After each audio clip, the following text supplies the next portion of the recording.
Cari solusi mana yang tahun ini dengan anggaran yang ada bisa kita lakukan atau yang tahun depan. Nah ini bisa aja, ini sekali lagi jangan dianggap langsung bisa jadi ya. Misalnya ibu bisa dua tadi ya, puskesmas yang buruk tadi ya, posisi sama ya, dua tadi ya. Nah misalnya ini kalau kita lihat Jakapus, posisi yang tahu ya, itu kan susah ya. Ya agak itu juga termasuk di sini kan untuk mengganti dia juga berat kan, sudah diusulkan ya. Kita tidak. Jadi dia termasuk kriteria di sini, kita nggak bisa apa-apa. Nah, dia apakah itu mereka berhenti? Nah tidak. Kalau saya lihat itu kita pasti bisa bikin solusi. Misalnya kita dokter-dokter yang kerja di situ kita rekrut dengan kriteria yang lebih ketat dan dia harus kerja yang menjadi motor penggeraknya.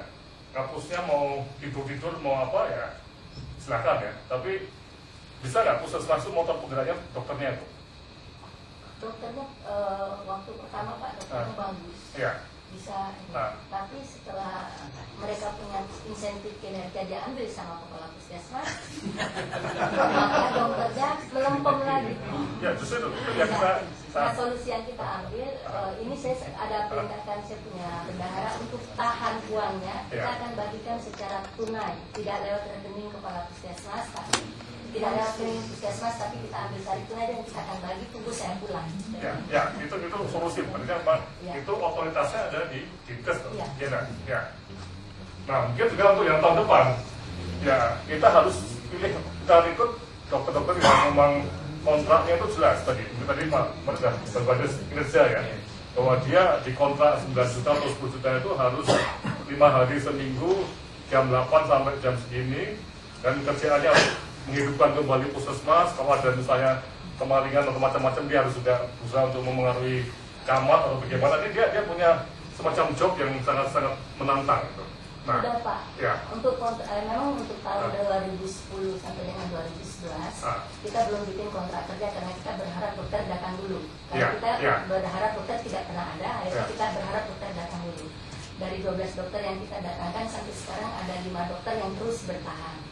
Terus bertahan artinya dia bisa beradaptasi dengan lingkungan.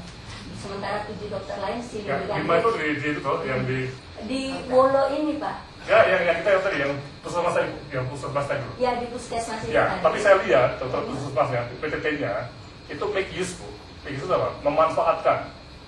Jadi dia dapat uang 9 juta, harusnya kerja full timer, dia tidak, dan dia juga punya kerjaan di Wamena. Ya kan? Begitu Pak. Saya jelasin dulu setelah ini. Saya bikinkan kontrak kerja seperti yang Bapak sampaikan tahun 2012 bahwa saya ingin dokter masuk jam sekian, jam sekian, dokter harus punya tunjangan kinerja, kalau tidak masuk 1 hari dipotong. Bahkan saya sudah rinci dari tunjangan kinerja dokter yang 5 juta dibagi dengan hari kerja per bulan, jadi kalau dokter tidak masuk 1 hari dipotong. Nah yang menjadi kesulitan, yang membuat absen adalah kepala puskesmas. Nah kalau kepala puskesmas tidak masuk Pak. Yang kedua, diketahui oleh kepala distrik. Bentar ya, kita ini bukan masalah absensi sekarang, masalah motivasi. Ya, jadi kita memilih tahun depan itu ya, itu orang yang dia tuh di absen ataupun nggak di absen, dia mempunyai misi, punya tekad pribadi untuk menjadikan. Jadi ada jiwa heroisme itu, kita butuh satu tim, kalau udah sama dengan FKUGM atau FKUI atau mana ya. Jadi disediakan dana untuk itu kan kontrak kriteria itu ya, atau dengan Kemenkes pusat ya. Tapi tadi kita eksperimenkan dengan berbasis kinerja Pak. Dan kita bikin program 5 tahun Bu. Artinya tahun pertama itu menghidupkan kembali ya. Termasuk fasilitasnya diperbaiki, tambah macam-macam fasilitas tadi ya. Nah ini tahun kedua apa? Baru itu nggak cuma dokter, medical reportnya didatangkan juga. Jadi ini satu program yang misinya itu menghidupkan kembali puskesmas yang dengan tenaga baru, semua baru. Ya, yang tadi seperti tim bencana Bu datang ke sana. Paham ya? Nah ini salah satu solusi yang mungkin jadi dipikirkan lagi. Ya. Ini solusi yang betul-betul luar biasa juga. Ya, ini contoh Pak ya. Oke. Nah, kita lihat lagi tadi seperti dinas kesehatan ya. Memang ini tadi kita susah mungkin mengganti itu urusan politik ya. Kita coba kita sini ya. Nah, memang yang saya lihat di kasusnya di Kabupaten Jawa memang betul ya. Jadi KLSM itu lebih kuat. Nah, mereka juga logis sebenarnya sudah berpikir bahwa apa yang bisa kita kerjakan. Jadi mereka nggak mau utang tinggi. Tapi akibatnya apa? Dinasnya semakin terpuruk loh, ya, semakin tertinggal. Kualitasnya KLSM jauh lebih bagus dibanding dinas, betul nggak Bu ya? Nah, makanya kita dari USAID ini berusaha untuk menghidupi dinas juga, menghidupi ya, mendukung lah. Termasuk nanti bagaimana ruangan pertemuan itu diaktifkan, bagaimana nanti bisa nggak ada semacam, ini kita kerjakan juga di Aceh ya, jadi di Aceh itu kolaps ya, banyak NGO, atau juga macam-macam, namanya bikin semacam pertemuan tadi ini, harus ada koordinasi meeting, 1 minggu sekali itu semua NGO harus bertemu di dinas kesehatan untuk diatur, ya, paham ya? Nah, pertama kali muncul apa? Waduh, gimana caranya mimpin rapat tadi? Nah, kami dari UGM memfasilitasi rapat, jadi membuat para kepala dinas, kepala bidang itu juga mampu untuk mengatur tadi, ya. Jadi tetap otoritas wewenang itu ada di dinas, ya. Jadi jangan sampai KLSM jangan silakan, mereka memang sudah betul. Tapi yang penting kita bagaimana kita membangun solusi di dinas tadi, perbaiki meeting, kalau bisa sebulan sekali atau 2 minggu sekali bisa nggak? Semua NGO diundang untuk koordinasi. Yang mimpin kepala dinas atau ibu sekretaris. Ya. Kalau kepala dinas nggak datang ya apa? Ibu atau kepala bidang. Tergantung masalah P2PL ya itu kepala bidangnya. Tapi harus ada meeting di dinas. Dan saya yakin LSM datang nggak kalau diundang? Ini datang. Ya. Dan kita bikin agenda. Kalau perlu nanti dengan adanya pakai viset di, makanya viset itu saya berharap di dinas dipasang lagi tuh visetnya Pak Nasun ya. Jadi jangan sampai kita rapat viset dicai, karena itu kan. Mudah-mudahan sudah ketemu sama yang Telkom, kelihatannya bisa tinggal disiapin alat yang kemarin itu dikeluarin dari gudang itu, kita bisa pasang. Ya, dan nanti Ibu bisa diskusi juga loh dengan kami di Jogja. Jadi artinya kita menghidupkan kembali suasana dinas. Tapi pesan saya jangan pindah Bu. Pakai itu aja, jangan pindah. Karena pindah itu nanti moral kerja juga turun lagi loh. Jauh apa? Tidak bisa tidak Pak. Karena kalau tahun ini sudah direhab 3 miliar itu gedung yang baru Pak. Waduh. Jadi mau tidak mau pindah.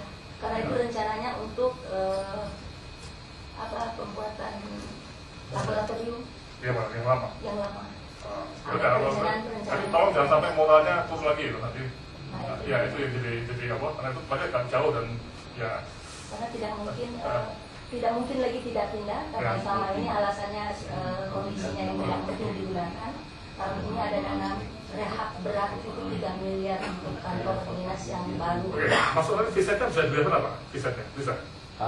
Nanti kalau memang pindah ya kita harus lapor lagi seperti yang kasus kota Jayapura atau Kabupaten mereka yang pindah, kita bisa tarik ke sana juga. Itu sudah menjadi tugasnya si Telkom untuk kalau pindah kita lapor terus dia akan melapornya itu ke orang yang tepat. Kadang-kadang karena ini layanannya premium katanya. Kita langsung ke pusat order langsung ke. Oke deh, jadi artinya gini ya, kita coba isi ini ya, kemungkinan solusi tadi ya, yang bisa kita lakukan apa solusi yang luar biasa itu Bu. Jadi jangan pakai pemahaman yang biasa, enggak. Tapi kita untuk 2 puskesmas yang buruk sekali itu mungkin perlu ya semacam backup dari nasional juga. Kita jangan ragu-ragu untuk minta dari bagian PSDF itu 1 tim datang ke sana, kan jadi kan harus ditambah dengan kontra daerah, tapi ini seperti kayak tentara tuh ya. Jadi 5 orang dimasuk sana atau 3 orang. Tahun pertama dia harus mengerjakan apa dulu, ya. Tahun kedua apa ya? Ada pernah 5 tahun yang sistematik. Jadi selama 5 tahun nanti puskesmas Bukos itu bagaimana prosesnya. Dan termasuk mungkin butuh rekamatik juga, ahli rekamatik ya. Bisa dikatakan. Nah ini soalnya jadi seperti pokoknya jangan putus asa Bu. Jadi kami sebagai coach itu akan mensupport Ibu sebagai pemain ya. Itu Pak Agus ya. Gimana Pak bisa masuk akal nggak ya? Dan biasanya juga bisa mengimbau pusat untuk kirim orang-orang yang ini orang yang mau masuk ke tahun depan ke puskesmas tadi itu juga orang yang terlatih secara fisik dan mental juga. dia udah punya bayangan bahwa saya itu akan kerja di daerah yang sulit. Sekarang kan seperti kadang-kadang kita beli kucing dalam karung, dapat apa dokter dari pusat atau dari kita nggak tahu siapa mereka dan mereka juga nggak tahu siapa kita atau apa. Nah, mau dikontrol tiap hari juga nggak bisa. Nggak bisa. Tapi kalau mereka tuh memang datang dengan keyakinan punya misi dan memang saya mau ke Papua untuk membangun ini. Dan juga dari reward setelah setahun 2 tahun ada sukses nanti ada bisa masuk spesialisasi. Wah itu banyak yang mau masuk Pak.